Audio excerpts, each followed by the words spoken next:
ঈসা আলাইহিস সালাম বিনা বাপে পৃথিবীতে এসেছিলেন। আচ্ছা বলুন তো, আপনার জন্ম থেকে নিয়ে 2023 আজকের দিন পর্যন্ত একটা লোককে আপনি রিপোর্টের মাধ্যমে পেয়েছেন যে বিনা বাপে পৃথিবীতে এসেছে? নাই। তাহলে এই তিনটে পদ্ধতি আর নেই। তবে আল্লাহ ইচ্ছা করলে কাউকে আজও পর্যন্ত বিনা বাপে মাটি দিয়ে হাড্ডি দিয়ে বানাতে পারেন। পারেন কি পারেন না? পারেন, ইচ্ছা করলে পারেন। দয়া করে আজকে একটু মেয়েদের ব্যাপারে আলোচনা করুন। এখনই একজন কানে কানে বলছিলেন যে অনেক মেয়েরা দর্শক আছে, আপনি একটু ওদের ব্যাপারে বলুন। তা এখন আমি শুধু যদি ওদের ব্যাপারে বলি তাহলে এক শ্রেণীর মানুষ বলবে আমাদের বসে থাকার দরকার নেই।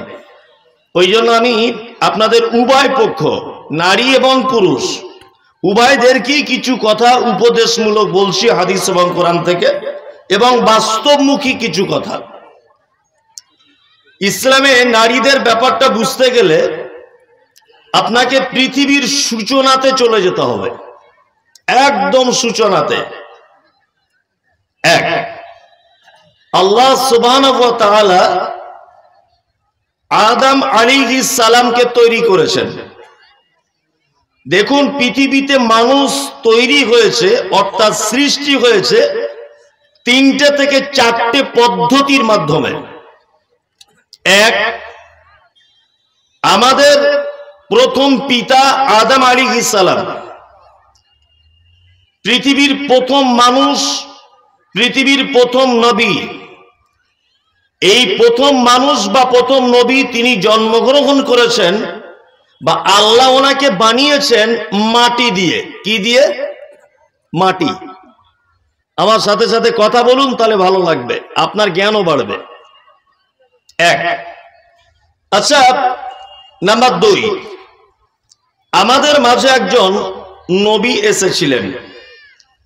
আমাদের নবী মুহাম্মদ সাল্লাল্লাহু আলাইহি ওয়াসাল্লামের আসার অনেক বছর আগে নবীটির নাম হচ্ছে ঈসা আলাইহিস সালাম।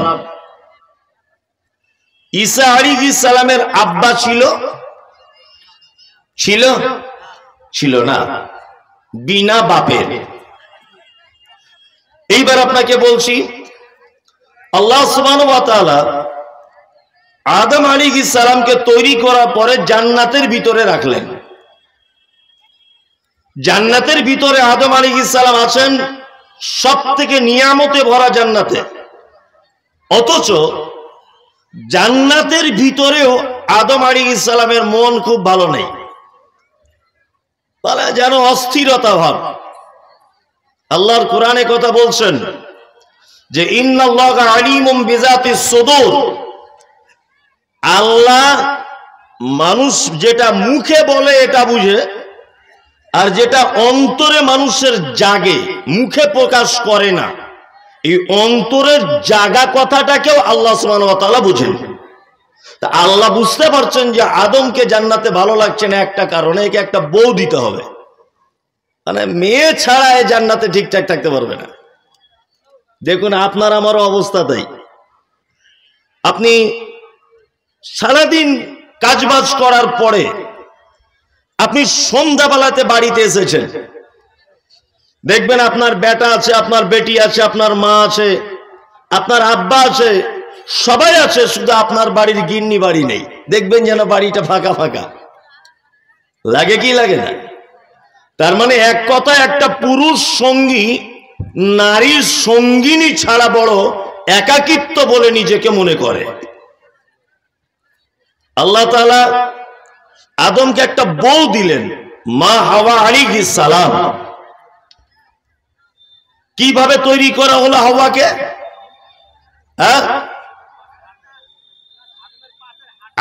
পাশের হাড্ডি থেকে তৈরি করা হয়েছে, তাই না? এবার আপনাকে আবার আমি বলছি, আচ্ছা পৃথিবীতে এরকম কোন ইতিহাস আপনাদের জানা আছে যে আদম ছাড়া পৃথিবীর অন্য কাউকে মাটি থেকে তৈরি করা হয়েছে? আছে? জানা নেই। এটা আপনাদের জানা আছে যে হাওয়া আলাইহিস সালাম ছাড়া পৃথিবীর আর কাউকে হাড্ডি থেকে তৈরি করা হয়েছে? না। নাম্বার 3, ঈসা আলাইহিস সালাম বিনা বাপে পৃথিবীতে এসেছিলেন। আচ্ছা বলুন তো, আপনার জন্ম থেকে নিয়ে 2023 আজকের দিন পর্যন্ত একটা লোককে আপনি রিপোর্টের মাধ্যমে পেয়েছেন যে বিনা বাপে পৃথিবীতে এসেছে? নাই। তাহলে এই তিনটে পদ্ধতি আর নেই। তবে আল্লাহ ইচ্ছা করলে কাউকে আজও পর্যন্ত বিনা বাপে মাটি দিয়ে হাড্ডি দিয়ে বানাতে পারেন। পারেন কি পারেন না?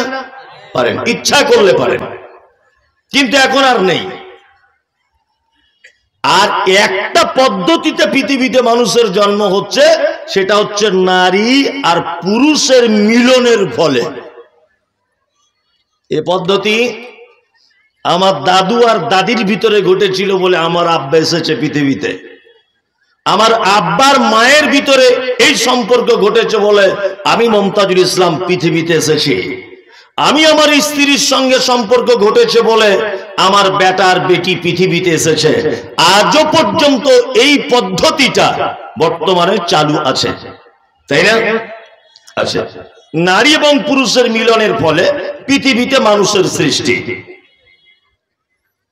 যদিও এখানে শিক্ষিত মানুষেরা আছেন, আল্লাহ সুবহানাহু ওয়া তাআলা পবিত্র আল কোরআনে কথা বলছেন, فَإِنَّا خَلَقْنَاكُم مِّن تُرَابٍ ثُمَّ مِن نُطْفَةٍ ثُمَّ مِنْ عَلَقَةٍ ثُمَّ مِنْ مُضْغَةٍ।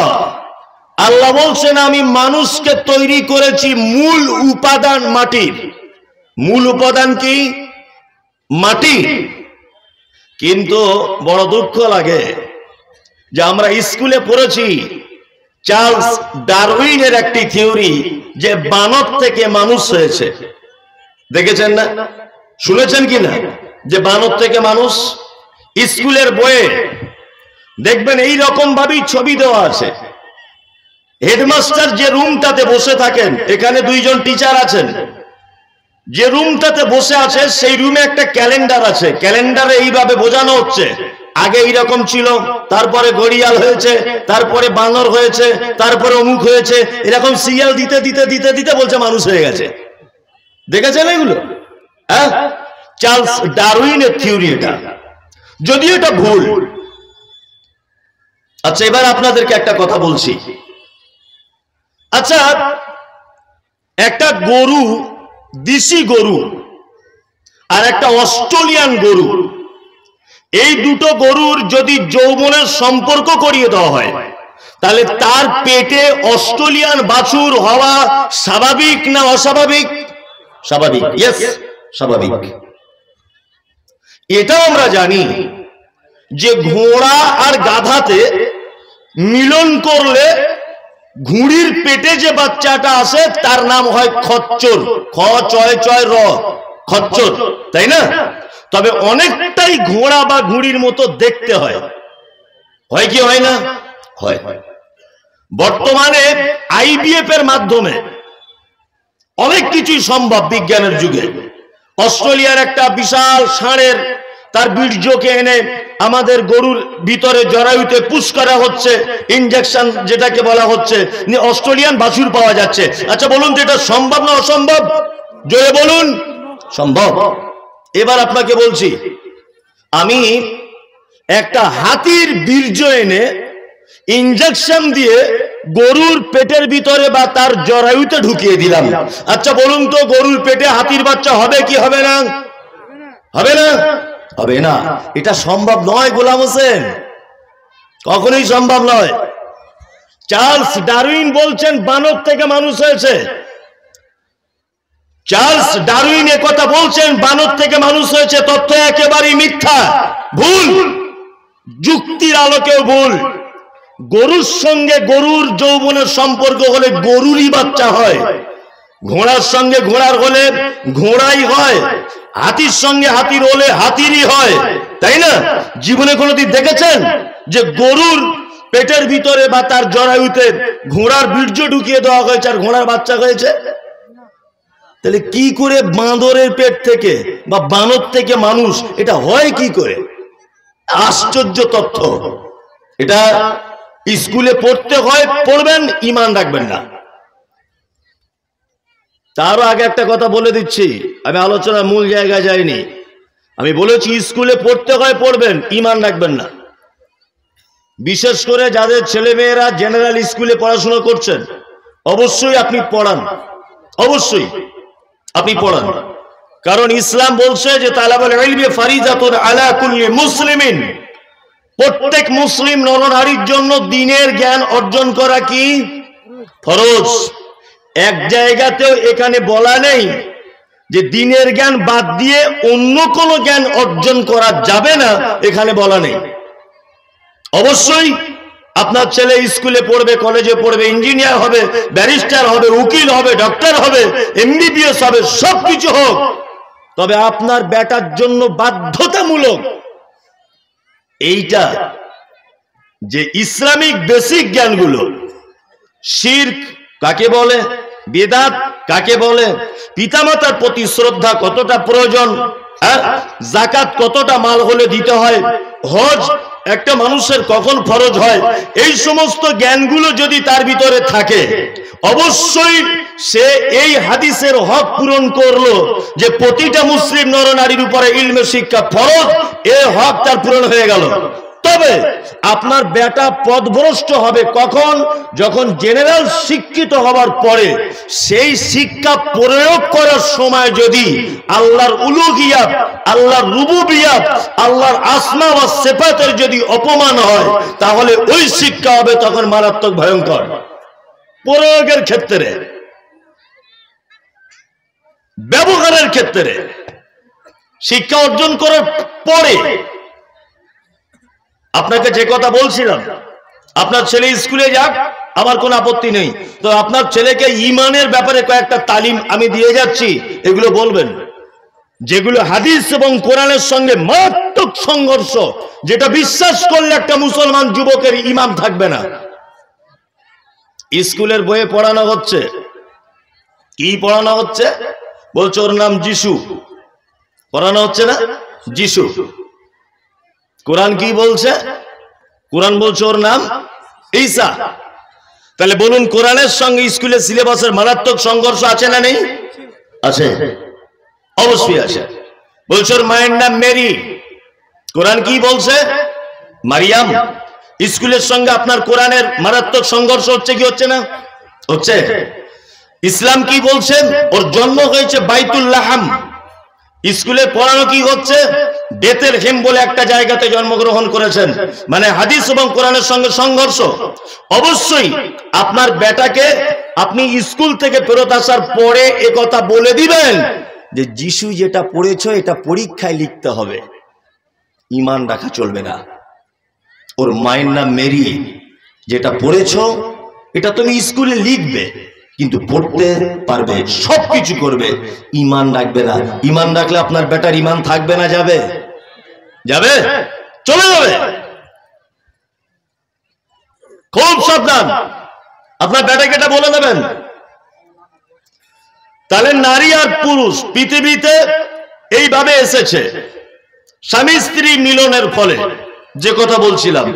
এবারে স্বামী স্ত্রী মিলনের ফলে দুটি লিঙ্গর পৃথিবীতে আবির্ভাব হয়। কটি? দুটি, এক নারী আর একটা পুরুষ। এই দুইজনের জন্মের পদ্ধতি এক।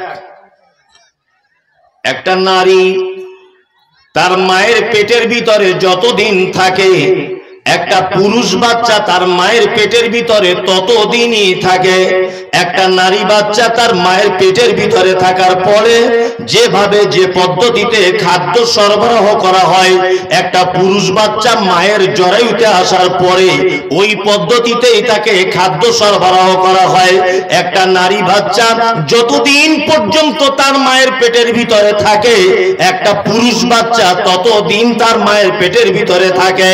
একটা পুরুষ বাচ্চা তার মায়ের পেটের ভিতরে থাকে, মা যতটা কষ্ট পায়, একটা নারী বাচ্চা মায়ের পেটের ভিতরে থাকলে ততটাই কষ্ট পায়। একটা নারী পৃথিবীতে মায়ের যে রাস্তা দিয়ে আসে, একজন পুরুষ পৃথিবীতে মায়ের একই রাস্তা দিয়ে আসে।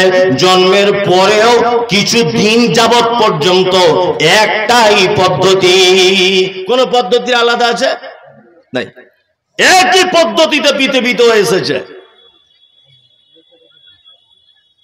আসার পরে কি করবে না, আসার পরে 7 দিনের দিনে আল্লাহ নবী সাল্লাল্লাহু আলাইহি ওয়াসাল্লাম বলছেন 7 দিনের দিনে ওকে একটা সুন্দর নাম রাখো। সুন্দর নাম রাখেন বাচ্চাদের? হ্যাঁ রেখেছে। এই যে আমাদের সঙ্গে একজন থাকে ফিটু, ফটিক, এই সব নাম আমাদের সমাজে নেই। লালটু, কারো নাম পল্টু, আছে না নেই? আছে। আল্লাহু আকবার। আর বিশ্ব নবী কি বলছেন যে আল্লাহর নিকটে সবথেকে প্রিয় নাম আব্দুল্লাহ, আব্দুর রহমান, তাই তো? আল্লাহর নিকটে সবথেকে প্রিয় নাম কি? আব্দুল্লাহ, আব্দুর রহমান। এইবার আপনাদেরকে একটা গোপন কথা বলে রাখছি। আল্লাহ নবী সাল্লাল্লাহু আলাইহি ওয়াসাল্লামের বেটা কটা জানা আছে কারুর? হ্যাঁ, 3টা। ইয়েস, 3টা। একটা বেটার নাম ছিল কিন্তু আব্দুল্লাহ। একটা বেটার নাম কি ছিল? আব্দুল্লাহ। যদি বলছেন এটা পেলেন কোথা থেকে, ওই বাংলাদেশের লেখক ডক্টর আসাদুল্লাহ আল গালিব আল্লাহ রসুলের জীবনী লিখেছেন, ওই বইয়ের ভিতরে আজকেই পড়তে পড়তে দেখলাম আব্দুল্লাহ। এবার আপনি বলুন আল্লাহ নবী সাল্লাল্লাহু আলাইহি ওয়াসাল্লাম বেটার নাম রাখলেন কি? আব্দুল্লাহ। এবার বলুন নবীজির আব্বার নাম কি ছিল? আব্দুল্লাহ। আপনি ব্যাপারটা বুঝতে পারছেন? মানে ওনারা সারাটা জীবন যা কিছু করেছেন কাকে খুশি করার জন্য? আল্লাহকে খুশি করার জন্য। আপনার বেটা হয়েছে তো আমি বলছি আব্দুল্লাহ নাম রাখুন, বলছে গ্রামে 4 জনের আছে। আচ্ছা আব্দুর রহমান, বলছে বয়স্ক বয়স্ক লাগছে, ওটা চলবে না, শর্টকাটে বলুন। এটা আমরা করি কি করি না? করি, করি। 7 দিনের দিন আকিকা দিয়ে দিতে হবে। পুরুষ হলে 2টো বকরি দিয়ে দিতে হবে, মেয়ে হলে 1টা দিতে হবে। তবে পুরুষ 2টো দিতেই হবে, বাধ্যতামূলক নয়। যার আর্থিক অবস্থা ভালো সে 2টো দিবে, যার একেবারে আর্থিক অবস্থা খারাপ সে যদি 1টাও দেয় তাতে কোনো অসুবিধা নাই, আমি ফতোয়া দিচ্ছি না। 1টাও যদি কেউ দেয় অসুবিধা নাই। চলুন এর পরের কাজ কি? এর পরের কাজ হচ্ছে এই যে আকিকা দেওয়ার পরে তার মাথার চুলগুলোকে নেড়া করে দিতে হবে। কোন কোন মুহাদ্দিসদের এটা মতামত যে তার চুলের পরিবর্তে চাঁদি সাদকা করতে হবে, এটা উত্তম। নাম্বার 4, আল্লাহ নবী সাল্লাল্লাহু আলাইহি ওয়াসাল্লামের কাছে অনেক মহিলা সাহাবিয়াগণ পর্দার আড়াল থেকে তাদের বাচ্চাগুলোকে পাঠাতেন, আল্লাহ নবী সাল্লাল্লাহু আলাইহি ওয়াসাল্লাম তাহনিক করতেন। তাহনিক কাকে বলে না, খাজুর আল্লাহর নবী ভালো করে চিবিয়ে ওই বাচ্চাটার মুখে দিতেন। আপনিও করতে পারেন। আপনার গ্রামের সবথেকে আল্লাহওয়ালা লোকের কাছে নিয়ে যাবেন, যে মিষ্টি জাতীয় কোন জিনিস ভালো করে চিবিয়ে ওই বাচ্চাটার মুখে দিবেন। এটা সুন্নত। এই পদ্ধতি অবলম্বন করেছেন একটা বাপ বলুন তো এখানে আছেন? নাই। কি অবস্থা! তার মানে একটা ছেলে জন্ম থেকে নিয়ে 7 দিন পর্যন্ত এই ইসলাম প্রতিষ্ঠা করতে পারেনি। আমরা কিন্তু সারা জীবন আলেম ওলামারা এই ওয়াজই বেশি করি, নামাজ পড়ুন, যাকাত দিন, হজ করুন, মাদ্রাসায় বেশি বেশি করে দান করুন। এই ওয়াজই চলছে সমাজে, চলছে না? এইসব ছোটখাটো জিনিসগুলো এগুলো জেনে রাখা প্রয়োজন আছে না নেই? আছে। আপনার আগামীতে যে বাচ্চাটা আসবে ইনশাল্লাহ আপনি এই কাজ করবেন ইনশাল্লাহ। এক, ডান কানে আজান দিবেন আস্তে আস্তে করে, কানে মুখ লাগিয়ে যেন দিবেন না।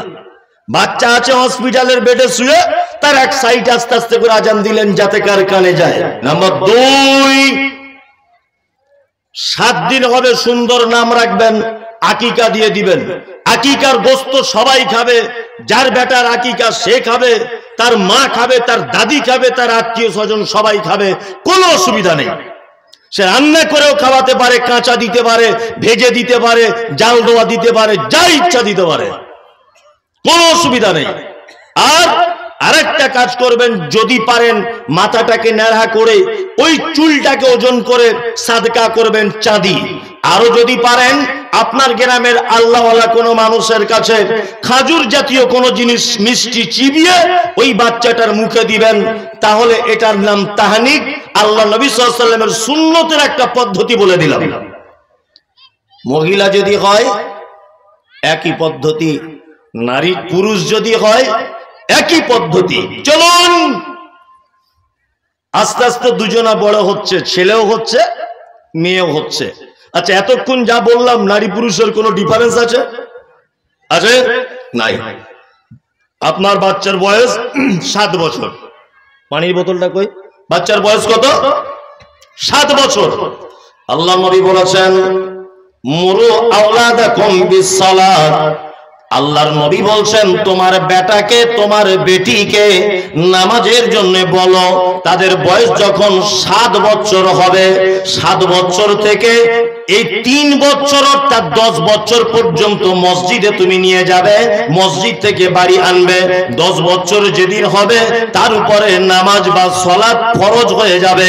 এই 10 বছর পরেও যদি সে মসজিদে না যায়, নবীজি বলেছেন তাকে মার লাগাতে হবে, প্রয়োজনে তাকে শাসন করতে হবে, তাকে ভয় দেখাতে হবে, তাকে জোরালো ভাবে ধুমকি দিয়ে কথা বলতে হবে যে তুমি যদি মসজিদে না যাও তোমার বিছানা আলাদা, তোমার খাওয়া দাওয়া আলাদা, তোমার ব্যবসা আলাদা, আমার বাড়ি থেকে চলে যাও।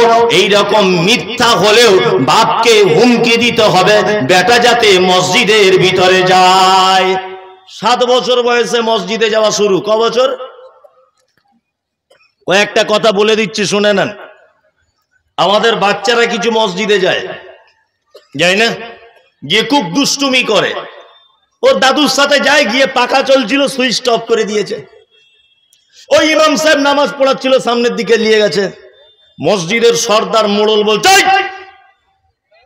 ফারুক ভাই তুমি একা একা মসজিদে আসবে, এসব ঝামেলা করবে না বাচ্চা কাচ্চাদেরকে। একদম নয়, নবীজি বলেছেন নিয়ে যেতে। ও সামনে দিয়ে দৌড়বে, এটাই ওর জন্য ঠিক। ও পাখার সুইচ অফ করে দিবে, এটাই ওর কাজ।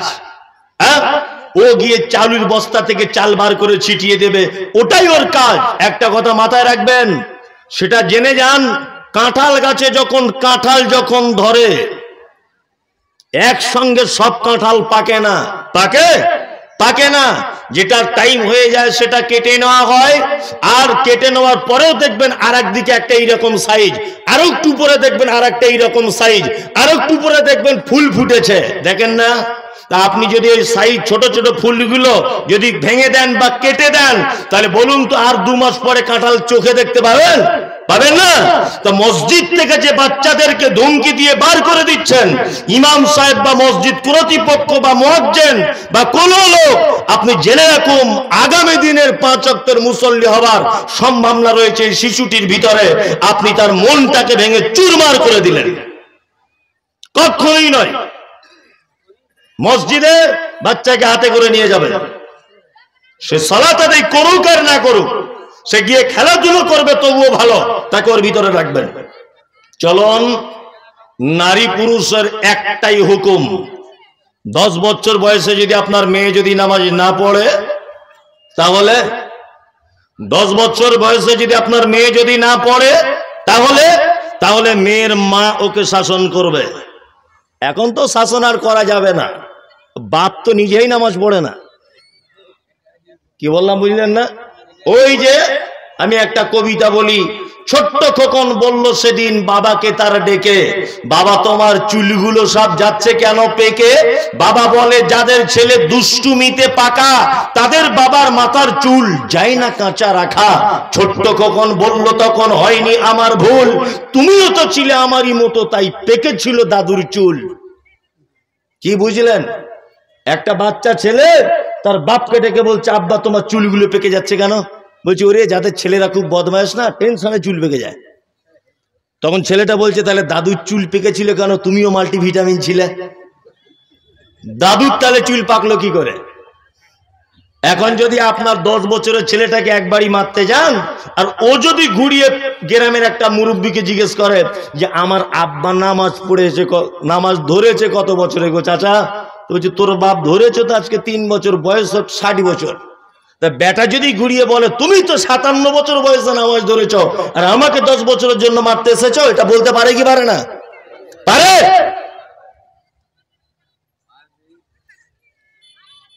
তার মানে সমাজের যত রকমের অরাজকতা সমস্ত গার্জেন এবং পুত্র, গার্জেন কন্যা সকলেই আমরা দায়ী। দায়ী নাই বলুন?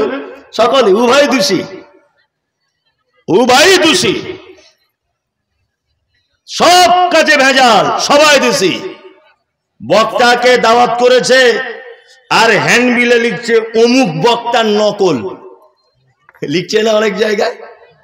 হ্যাঁ, ওই নূর মোহাম্মদের নকল, বদরুদ্দোজা নাদবির নকল, এ জার্জিসের নকল। আরে বক্তাই যদি নকল হয়, তার হাদিস কোরআন আসল হবে? জাতি তার কাছে কিছু আশা করতে পারে? পারে বলুন? সে তো নিজেই নকল। আপনি নকল মাল কি আনছেন? নকল মানের কিছু আসল আশা করা যায়? যায় না। আমি কারোর বিরোধিতা করছি না, আমি সমাজ বোঝাচ্ছি। তা বাপি যদি এরকম হয়, তা বেটা আর ভালো করা যাবে? যাবে না। চলুন এইবার আস্তে আস্তে আস্তে আস্তে করে আপনার বেটা বেটি দুজনা বড় হয়েছে। দুজনা কি বড় হয়েছে? দুইজনের উপরে নামাজ ফরজ। এতক্ষণ পর্যন্ত যা কিছু বললাম, নারী পুরুষের ইসলামিক বিধানে কোন জায়গায় কোনো ডিফারেন্স আছে? নাই।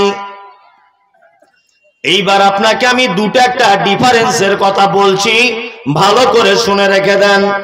বিশ্ব নবী বলেছেন, একজন পুরুষ মানুষ যদি জমাতের পরে যদি মসজিদে যায়, তাহলে সে একা একা নামাজের জন্য দাঁড়িয়ে যাবে। তারপরে যদি আর একজন যায়, তাহলে সেটার ডান দিকে দাঁড়াবে। তারপরে যদি আর একজন যায়, তাহলে ইমাম আর কাতারের মাঝখানে থাকতে পারবে না, ইমাম আগিয়ে চলে যাবে বা মুসল্লি পিছে হটে যাবে, জায়গা যেমন পরিস্থিতি তেমন করবে। তার মানে বোঝা গেল, একটা পুরুষ মানুষ ইমামতি যদি করে, তাহলে তাকে আগে বেড়ে ইমামতি করা লাগবে। কিন্তু বিশ্ব নবী বলেছেন, নারীরা যখন জমাতে সালাত আদায় করবে, অর্থাৎ নারীরা যদি মসজিদে সালাত আদায় করে, নারী যদি বাড়িতে যদি সালাত আদায় করে, তাহলে নারীদের নিয়ম হলো কি, মহিলা যে ইমাম হবে ও মাঝখানে দাঁড়াবে, কাতারের আগে বেড়ে গিয়ে ইমামতি করতে পাবে না। এটা হাদিসে আছে না নেই? আছে। পুরুষ হলে ইমাম আগে বেড়ে যাবে, নারী হলে কাতারের কে মাঝখানে দাঁড়াবে। নাম্বার 2, ইমামের ভুল হয়ে গেল নামাজ পড়াতে পড়াতে, পিছনে মুসল্লি কি করবে? সুবহানাল্লাহ বলবে, তাই তো? এখন ইমাম সাহেব যদি হুঁশিয়ার হয়, বুঝতে পেরে যাবে, সংশোধন করবে। তাছাড়াও একেবারে 440 ভোল্টেজে নিজের কাজ নিজেই করবে।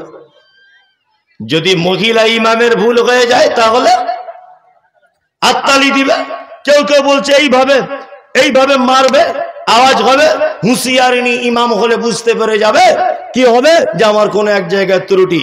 তার মানে 2 জায়গায় ডিফারেন্স হলো, তাই না? এক, ইমামতির কাতারে দাঁড়াবে, এক সামনে। 2, সুবহানাল্লাহ বলবে, হাততালি দিবে, তাই তো? চলুন আরো 2টা একটা আপনাকে ডিফারেন্স দেখাই। সেটা কি, আমাদের বাজারে রেশমের তৈরি করা কিছু জামা কাপড় পাওয়া যায়, যায় না? রেশমের তৈরি করা পাঞ্জাবি পাওয়া যায় না? যায়। এই রেশমের তৈরি করা কোন কাপড়ের পুরুষ মানুষের জন্য জায়েজ নাই। ওই ইমাম সাহেবকে দেখতে পারে না, মৌলভী সাহেবকে দেখতে পারে না, অনেক চ্যাংড়া পোলা আছে না, নাই? মৌলভী সাহেবদের দেখতে পারে না, বলছে ওদের দেখলে আমার গা চুলকায়। অনেক লোক আছে। আবার বিয়ে করার সময় দেখছি এইরকম রুমাল দিয়ে বড় পাঞ্জাবি আর টুপি পরে বসে আছে, মানে নকল মৌলভী সাজতে হয়েছে বিয়ে করার সময় থেকে। কিন্তু এমনি মৌলভী সাহেবকে দেখতে পারে না। দাড়ি হলা লোক আমার পছন্দ হয় না। অনেক মেয়েও কিন্তু বলে, দাড়িওয়ালা ছেলে পছন্দ হয় না, ও মৌলভী সাহেব পাঞ্জাবি পরে থাকে পছন্দ হয় না। তা তোমার বর যখন বিয়ে করতে আসে আন্ডার প্যান্ট পরে আসতে বলতে পারতে? হ্যাঁ, মৌলভী সাহেবদের এতই পিছনে বদনাম দুর্নাম, অথচ ওদের ভ্যাক না করলে তোমার বিয়ে হয় না। এই যে বিয়ে করার সময় পাঞ্জাবি কিনেছেন, অনেক সময় দেখতে পাওয়া যায় 5,000 7,000 টাকা দামের শেরওয়ানি কিনলে তার ভিতরে রেশমের কাপড় থাকে। যদি দোকানদারের কাছে জানতে পেরে যান রেশমের কাপড় আছে, তাহলে ওটা আপনার জন্য একেবারেই হারাম, চলবে না, একেবারেই হারাম। মহিলা পড়তে পাবে। নাম্বার 3 4 সোনার অলংকার, সোনার জিনিস পুরুষ পড়তে পাবে? পাবে না। পড়ছে কি পড়ছে না? ওরে বাবা, কিছু আগে আন্ডার প্যান্ট পরে ঘুরতো, ওকে কেউ চিনতো না। এখন ওই কুচবিহারের দিকে রাজমিস্ত্রি খাটতে গিয়ে ঠিকাদার হয়েছে, কিছু পয়সা করি হয়েছে আর কি। তা আগে গায়ে ময়লা বসে থাকতো, এখন দেখছি 3টা সোনার আংটি আর গলার চেন আর বুকের ছাতি এরকম করে রাস্তা দিয়ে ঘুরছে। মানে কি ছিনু আর কি হুনু, এরকম লোক আছে না নেই? আচ্ছা, সোনার অলংকার পরে ঘুরছে কি ঘুরছে না? ঘুরছে। এটা হারাম পুরুষের জন্য। আবার সমাজের একটা রীতিনীতি হয়ে গেছে যে বিয়ে করতে গেলে শ্বশুর মশাইকে জামাইকে একটা সোনার আংটি দিয়ে মুখ দেখতে হয়। এটা আপনাদের দিনাজপুরে আছে? সোনার আংটি শাশুড়িরা দেয় না? দেয়। আমাদের ওই কলকাতার সাইডে আছে, শাশুড়ি জামাইয়ের মুখ দেখতে গেলে সোনার আংটি দিতে হয়, দিয়ে মুখ দেখে। আল্লাহু আকবার। হারাম জিনিস দিয়ে জামাইয়ের মুখ দেখছে শাশুড়ি মা। চলুন, নারী যদি হয়, ওর যদি 1 কুইন্টাল যদি গায়ের গয়না থাকে, জাকাত দেওয়ার পরে সবটাই অলংকার হিসাবে পড়তে পারে। সোনার আংটি পরেন কেন? চেন গলাতে লাগান কেন? আবার অনেক ছেলেকে দেখতে পাওয়া যায় যে কানে দুল দিয়ে ঘুরছে, দেখতে পায় না? মানে ওই যে ছেলে না মেয়ে ওকে বুঝাই বড় মুশকিল।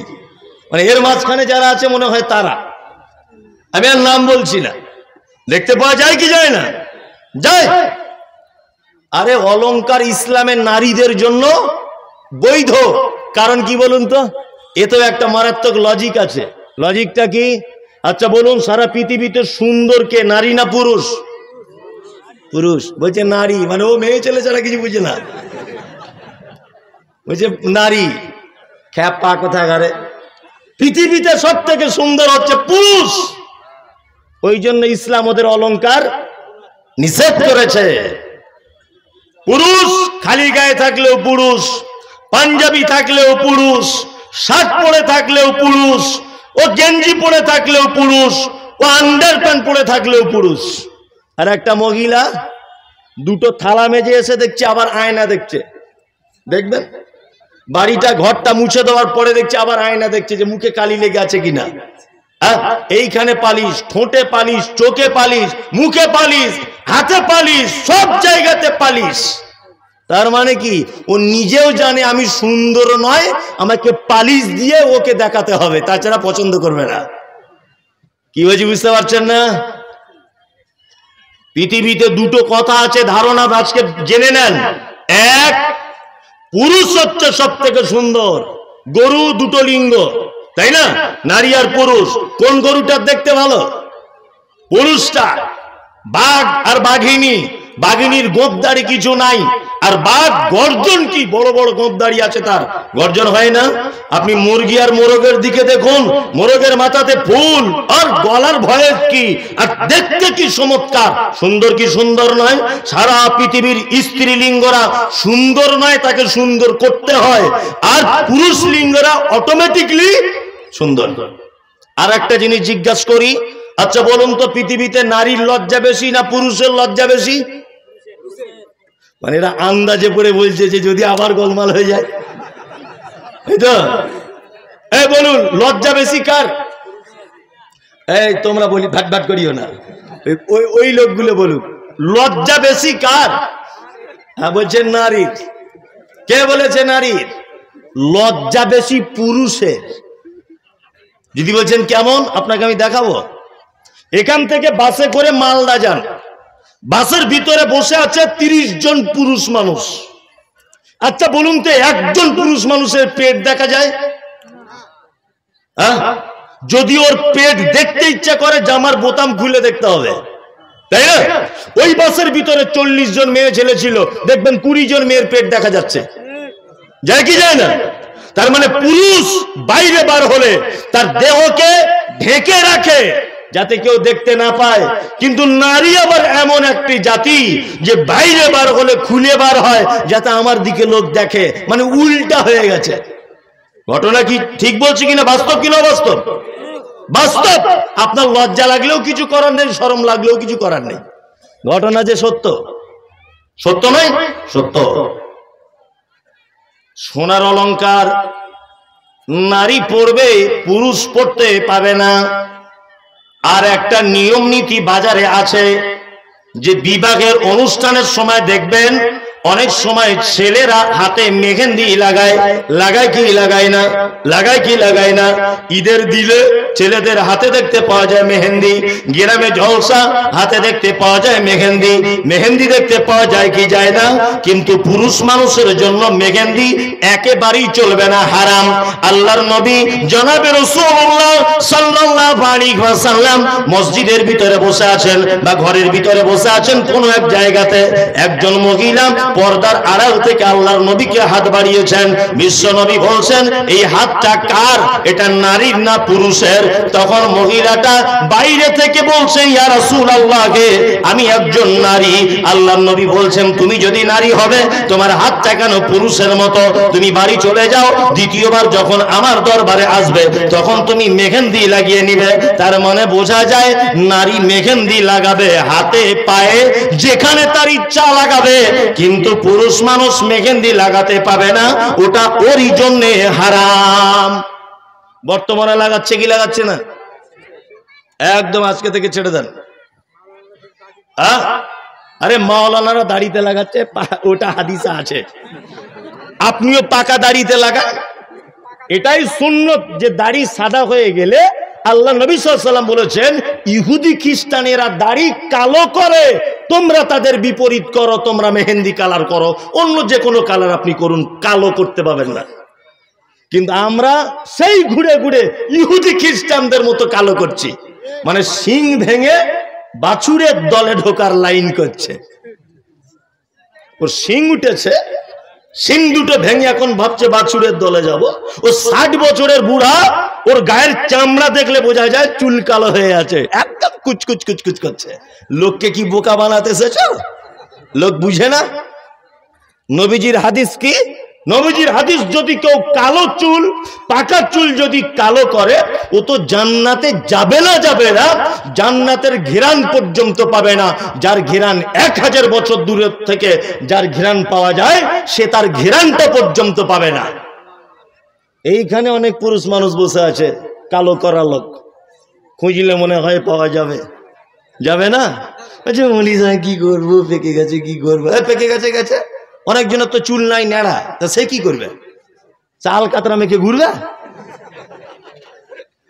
তোমার তো তবু আছে পেকেছে, আর যার নেই সে কি করবে? অনেক টাক মাথা লোক আছে না, নেই? আছে তো ও কি করবে? আল্লাহু আকবার। যাই হোক, তাহলে নারী পুরুষের কিছু ডিফারেন্স আপনাকে এই পর্যায়ে দেখালাম, তাই তো? চলুন এইবার আপনাকে একটা কঠিন প্রশ্ন করছি, উত্তরটা ভালো করে দিয়েন। এক, আচ্ছা বলুন তো, নারীর সম্মান বেশি না পুরুষের সম্মান বেশি? এইবারে চাচা আমার বলছে পুরুষের। একদমই নয়, নারীর সম্মান বেশি। ইসলামের ইতিহাসে এটা একটা মারাত্মক ইতিহাস, গোটা ওয়ার্ল্ড, গোটা পৃথিবীর ইতিহাসে এটা একটা মারাত্মক ইতিহাস, যে পৃথিবীর ইহুদি খ্রিস্টান হাড়ি চুয়ার চামার বাগদি ছুতর মেতর কোন ধর্মাবলম্বী মানুষ নারীকে স্বাধীনতা দেয়নি, নারীকে ভালোবাসেনি, নারীর ন্যায্য অধিকার দেয়নি। ন্যায্য অধিকার দিয়েছে কে? ইসলাম। আইয়ামে জাহেলিয়াত আল্লাহ নবী সাল্লাল্লাহু আলাইহি ওয়াসাল্লাম যে যুগে জন্মগ্রহণ করেছিলেন, যুগটার নাম কি? আইয়ামে জাহেলিয়াত। আইয়ামে জাহেলিয়াত মানে মানুষ তার বেটির সঙ্গে যৌবনের সম্পর্ক করত। আইয়ামে জাহেলিয়াত মানে ফুপুর সঙ্গে ভাতিজা প্রেমের সম্পর্ক করে শারীরিক সম্পর্কে লিপ্ত হতো। আইয়ামে জাহেলিয়াত মানে মা তার বেটার সঙ্গে ব্যভিচার করত। আইয়ামে জাহেলিয়াত মানে ভাই তার বোনের সঙ্গে ব্যভিচার করত।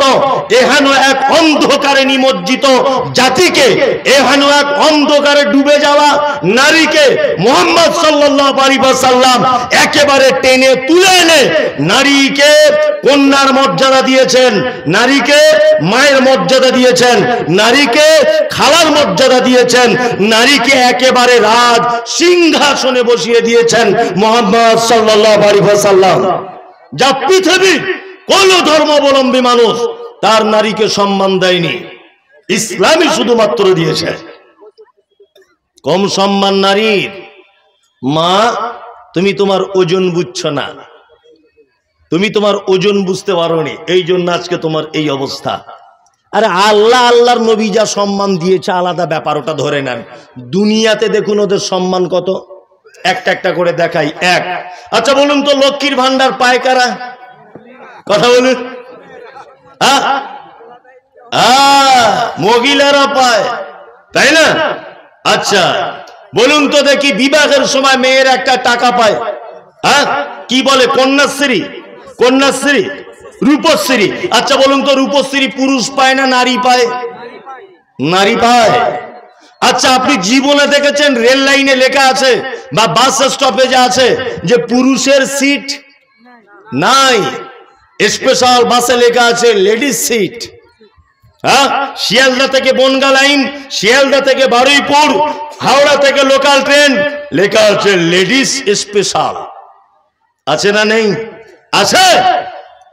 শুধু তাই নয়, আমি এই যে ইনি চাকরি করেন সরকারি, তাই তো স্যার?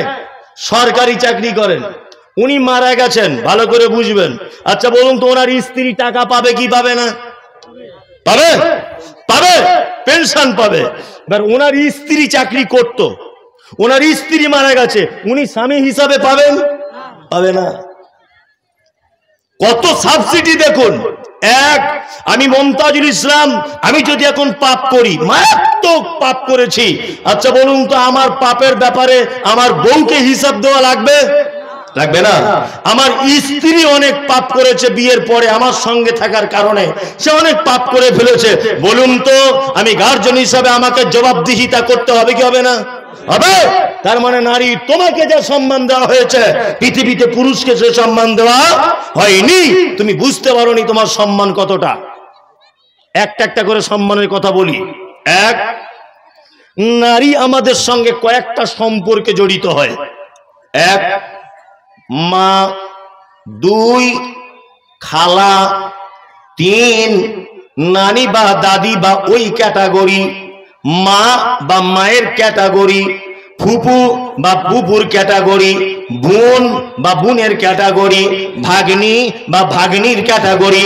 আমাদের নবী জনাবে রাসূলুল্লাহ সাল্লাল্লাহু আলাইহি ওয়াসাল্লাম একটা পুরুষের এত মর্যাদা দেয়নি, একটা পুরুষের একটা জায়গা শুধু মর্যাদা দিয়েছে, সেটা হচ্ছে পিতা হিসাবে, আর কোনো হিসাবে তার মর্যাদা নাই। কিন্তু একটা নারী সে মা হিসাবে মর্যাদা পাবে, একটা নারী খালা হিসাবে মর্যাদা পাবে, একটা নারী কন্যা হিসাবে মর্যাদা পাবে। আম্মা জান আয়েশা সিদ্দিকা রাদিয়াল্লাহু তাআলা আনহা বাড়িতে বসে আছেন, আল্লাহর নবী বাড়িতে নাই। হঠাৎ করে একজন মহিলা দুটি বাচ্চা মেয়েকে নিয়ে আম্মা জান আয়েশার দরজাতে নক করেছে, কে আছো, কে আছো বলো। আম্মা জান আয়েশা বলছেন, কি হয়েছে বলো। মহিলা বলছেন, কে গো, আমাকে কিছু খেতে দাও। আম্মা জান আয়েশা বলছেন, আমাদের বাড়িতে দু তিনটা খাজুর ছিল, আমি তিনজনকে তিনটা খাজুর দিলাম। আল্লাহর নবী গো, আমি মহিলাকে দেখতে পেলাম যে মহিলার সঙ্গে দুটি বাচ্চা ছিল। মহিলাটি কি করেছেন, দুটি বাচ্চাকে দুটি খাজুর দিয়ে দিয়েছে, আর একটা খাজুর নিজের কাছে রেখে দিয়েছে। আম্মা জান আয়েশা বলছেন, আর একটা খাজুর মহিলাটি নিজের কাছে রেখে দিয়েছে। বাচ্চা দুটোরই খাজুর খাওয়া শেষ, দুজন আবার মায়ের খাজুরটার দিকে বলছে, মা দাও। তখন মহিলাটি খাজুর অর্ধেক করে দুটো বাচ্চাকে ভাগ করে দিলেন। ঘটনা ঘটেছে এরকম, আল্লাহ নবী বাড়িতে এলেন। আয়েশা বলছেন আল্লাহ নবী আজকে আমাদের বাড়িতে একটা ভিখারি নিয়ে এসেছিল, দুটি কন্যা সন্তানকে নিয়ে ভিক্ষা চাইতে। ঘটনা এই এই এই এই বিশ্ব নবী বলেছেন, শোনো, আমি আর এতিমের দেখাশুনোকারী জান্নাতে এইভাবে থাকবো। এইটা বলার পরে আল্লাহর নবী তর্জনী আর মধ্যম আঙুল একটু ফাঁক করে দিলেন।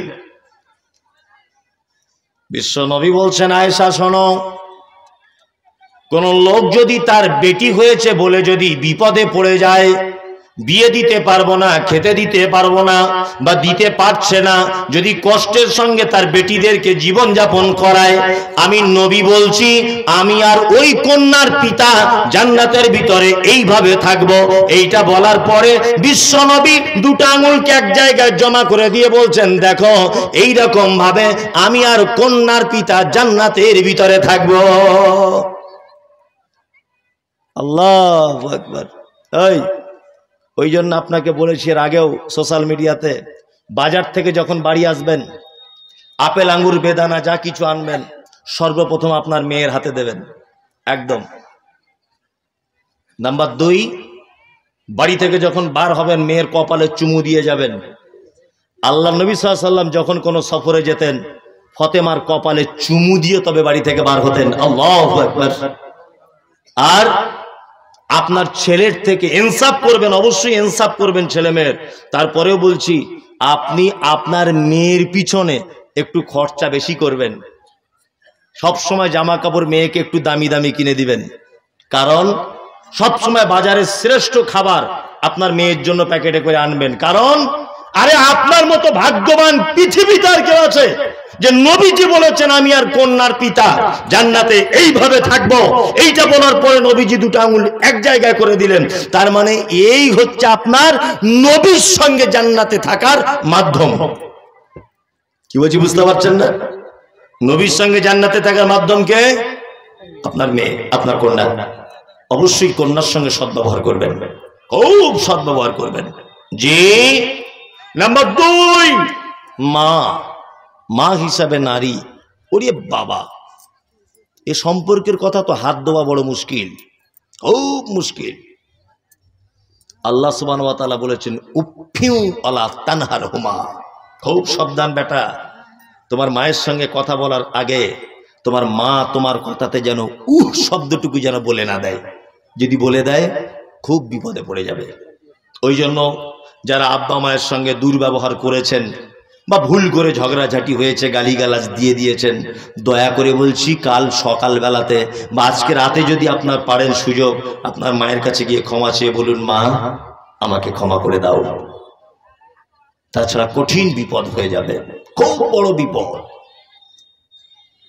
খুব বড় বিপদ। নাম্বার 3, স্ত্রী হিসাবে নারী কত যে মর্যাদা। স্ত্রী মর্যাদা আছে না নেই? হ্যাঁ আছে। অনেক পুরুষ মানুষ আছে বুঝে কম, তো খুব বুঝে কম। ওই জন্য ওর মাকে বলে, ওর স্ত্রীকে বলে, তুই পরের বেটির মতো থাক, আমার মায়ের উপরে কথা বলবি না। বলে কি বলে না? একদম নয়। স্ত্রীকেও মর্যাদা দিতে হবে, ভালোবাসতে হবে। বলুন তো, সারা পৃথিবীতে স্ত্রীর আগে জন্ম হয়েছে না মায়ের? হ্যাঁ, স্ত্রীর আগে জন্ম হয়েছে, স্ত্রীর পেটে মায়ের জন্ম হয়েছে, তাই না? স্ত্রীর পেটে জন্ম হয়েছে কার? মায়ের। দুইজনকে সমান ভালোবাসতে হবে, তবে ভালোবাসার ধরন হবে আলাদা। তবে স্ত্রী বলে বেশি ভালোবাসতে যাবেন না, তাহলে মাথায় উঠে আপনার কি যে করে সর্বনাশ, আর বলবো না। মাথা উঠে দিন দিন করে নাচবে। আর ওদের ফেরে বেশি পড়িয়েন না। অনেক লোককে তো দেখেছি, ওদের পাল্লায় যদি বেশি পড়েন তা আপনাকে দেখতে পাবেন যে আন্ডার প্যান্ট পরে কদিন পরে ঘুরতে হচ্ছে। ওদের এত বুদ্ধি, ওদের বুদ্ধি নাই এটা ভাববেন না, কঠিন বুদ্ধি। ওদের পাল্লাতে যে পড়েছে, বিজ্ঞানের বিদ্যা নষ্ট হয়ে গেছে, কোটিপতি ফকির হয়ে গেছে, রূপসী কালো পিঁচের মতো হয়ে গেছে, বুদ্ধিমান পাগল হয়ে ঘুরছে। স্ত্রীকে ভালোবাসুন, তবে এত ভালোবাসতে যাবেন না। ও যদি একবার বুঝতে পেরে যায় যে আমার স্বামী আমাকে ছাড়া কিছু বোঝে না, তাহলে আপনাকে নাকে দড়ি দিয়ে ঘোরাবে। কি বলছি বুঝতে পারছেন তো? খুব সাবধান, খুব সাবধান। অনেক দিন থেকে একটা গল্প বলি, এবার আপনাকে বলছি। এটা আমি সোশ্যাল মিডিয়াতে অনেকবার বলি, আজকে আপনারা ডাইরেক্ট শুনুন, দেখুন ভালো লাগবে। স্বামী স্ত্রী সবাই সবাইকে ভালোবাসে কি বাসে না? বাসে, বাসে।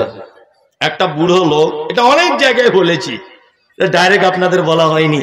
একটা বুড়ো লোক, লোকটা মারা যাচ্ছে আর কি, যাবে, তোর স্ত্রীকে বলছে, স্বামী স্ত্রী দুজনে এক জায়গায় শুয়ে আছে বারান্দাতে, বাড়িতে কেউ নাই।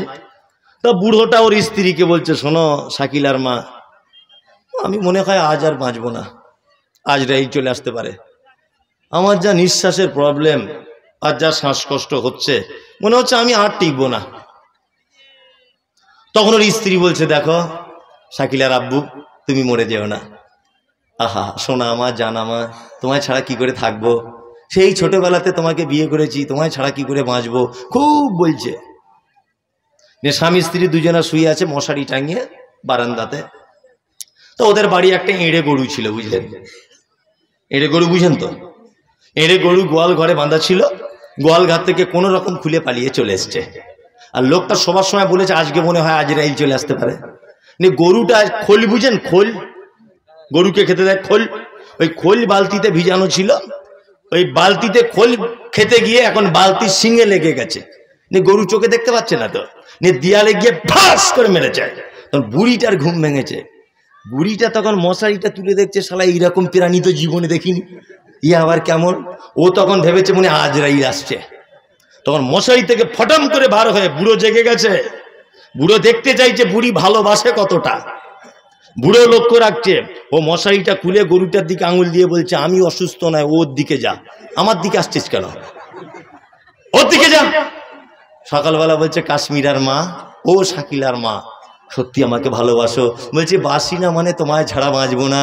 বলছে, রাতে এঁড়ে গরু দেখে যদি আমার দিকে পাঠাও, ভালো কত বাসো তুমি। এরকম নারী কখনোই ওদের দমে পড়িয়েন না।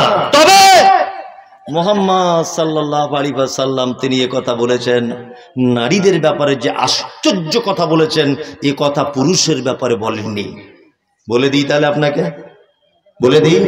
আমার আগের বক্তা কিন্তু হাদিসটা পেশ করেছেন, আমি শুনেছি। আল্লাহ নবী সাল্লাল্লাহু আলাইহি ওয়াসাল্লাম বলেছেন, একটা নারী শুধুমাত্র 4টে কাজ যদি করে, যাবে কোথায়? জান্নাতে। আমার আগের বক্তা হাদিসটা বলেছে। তবে এক একজনের মুখে তো এক এক রকমের সাজে, তাই না? ওই জন্য আবার হাদিসটা আপনাকে বলছি। নবীজি বলেছেন, একজন নারী 4টে কাজ করলে জান্নাত চলে যাবে। 1, 5 ওয়াক্তের সালাত আদায় করবে, মসজিদের মুয়াজ্জিন আজান দিবে, হাইয়া আলাস সালাহ, হাইয়া আলাল ফালাহ, রান্নার কাজ ছেড়ে দিবে, সমস্ত কাজ ছেড়ে দিবে, নামাজের জন্য রেডি হয়ে যাবে। সে 2 রাকাত 4 রাকাত যখন যেটা প্রয়োজন নামাজ আদায় করে নিবে। আল্লাহর নবী বলছেন, একজন নারী যতক্ষণ পর্যন্ত সুস্থ থাকবে তার উপরে নামাজ বা সালাত ফরজ। একজন মহিলা সব 1 মাসে 23 দিন নামাজ পড়বে, কোন মহিলা 1 মাসে 27 দিন নামাজ পড়বে, কোন মহিলা 1 মাসে 25 দিন নামাজ পড়বে।